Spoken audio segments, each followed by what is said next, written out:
Good morning! Welcome to day 5 of our review and reboot series from the Happy Ladder. I can't believe we're already at our day 5. So this is the last day in this series. And today we've got a really lovely tool for helping our future planning. So as in the previous days, if you've been able to join us, you'll know that we have a workbook. And this is available on the website, happyladder.org, that you can download it from. Again, a pen and paper might be useful for you today. But yeah, it's not essential. This is a real thinking exercise and to start getting started into what a future plan might look like.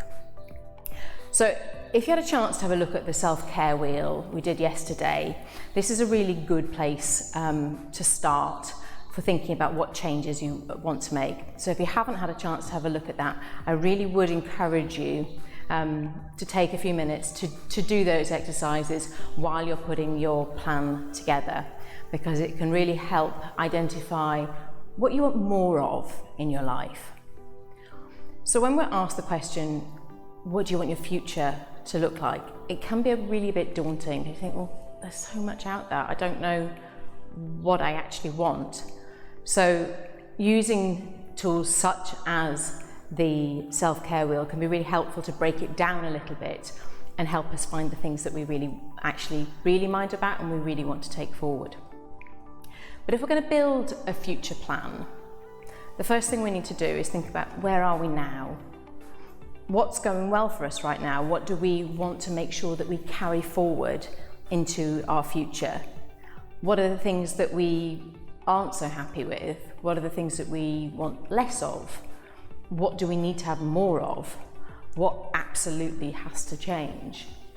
And by taking that baseline, asking those questions of ourselves, we can start to think, well, if that's where I am now, what do I want to be different in the future? When we think about the future, I want you to take a minute just to think about, what does that future look like? Think about a time frame that you want to put on it. Are we talking 6 months down the line, 12 months, 5 years? Being clear about what the time frame is that you want to achieve these results is also really important in how we break down the steps and how we get there. So by thinking about when you want to achieve it, I want you to think about, what does your dream life look like? What are you doing in it? How are you feeling? What's different for you? What is it that you're wanting?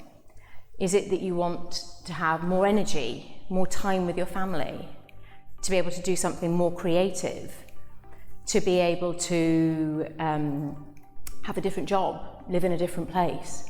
You know, these things can be big life changes, or they can be things that just feel different to how they are now. Is it about becoming physically fitter? Is it about feeling more comfortable in your body or in yourself? All of those are important and valuable things to consider for your future pattern and what you actually want to be able to have in your future life. So I want to encourage you to take some time over this. Think about it. What is really important to you?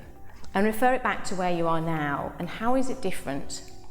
How will you know that you've got there? What will you be doing differently when you are in that new space? How are you showing up? How are you being with your family? How are you being with your friends? How are you showing up at work? What's different to now? What are you saying yes to in your future that you're not saying yes to now? And what are you saying no to? Because actually when we say yes to something, we are also saying no to something else. And it's really important to think about all of those things when we're putting that plan together. Now, if we've got some things that actually think, okay, in my future, I want to have more time with my energy. I want to have more time with my children and my family. In my future, I want to be more financially secure. Then we need to look at putting that plan together for how do we get there. And we might be able to do that plan in like one quick move, or we might need to put it into a variety of little steps. So if we're doing something like, I want to be more physically active, one quick move might be, I need to join a gym. You'll see on the image that we've got on the screen that our little happy ladder, you might be able to whiz up the ladder in one step. And by getting more physically active, a step that you could take right now that would help you achieve your goal would be joining a gym or deciding to go for a morning walk or a run. If your goal perhaps is larger, say I want to be able to run 10K or I want to be able to run a marathon, then we need to be looking at a step-by-step approach. And we need to be able to break it down into the individual components that you need to do to be able to reach your goal. So, the first thing might be, dusting down your trainers and digging them out so that actually you can start running or walking. You're getting a fitness plan that actually involves running and walking together, which then goes into running, which then goes into distance running. So you can see how you break these things down. The other part is that we should think about who can help us on our journey. We don't have to do these things by ourselves, and nor should we. We, as humans, as people, we often think that we have to have all the answers, that we have to know what we need to do. But it's very, very unlikely that we're the first person to ever have this particular goal or ambition. And there are lots and lots of people that have already done it and have been super successful in their achievement. So rather than trying to do all these things by ourselves, ask for help, reach out, talk to people, work out what the steps are that you need to do to be able to get to your future plan, and work out what are the things that you need to be able to have in place to be able to help you do that. For example, if say it's an activity goal and you want to be able to run 10K, do you need to actually organise things like childcare so that you can actually be able to go out and do the run?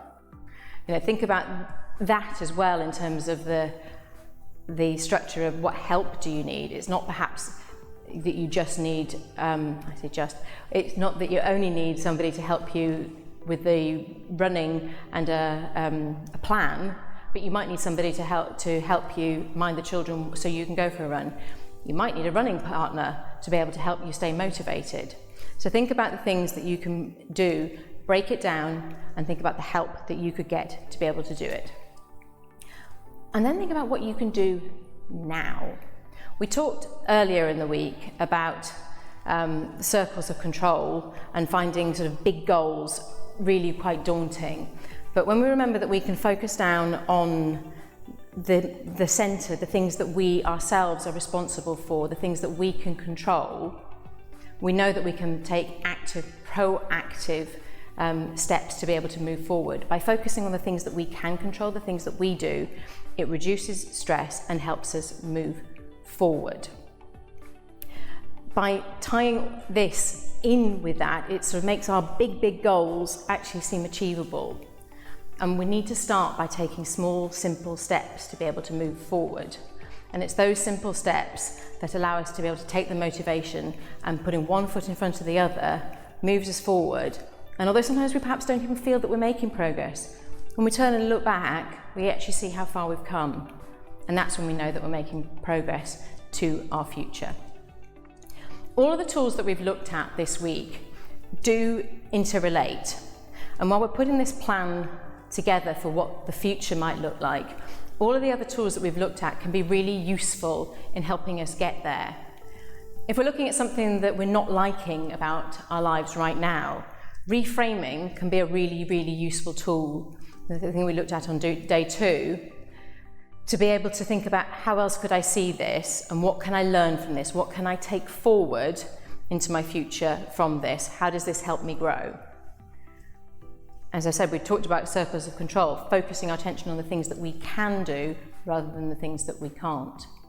Not sure what you want to do, not sure whether actually the moving house or the changing location or the big decisions are really what you want to do, then let's look at the decision-making tool that we used on day 3.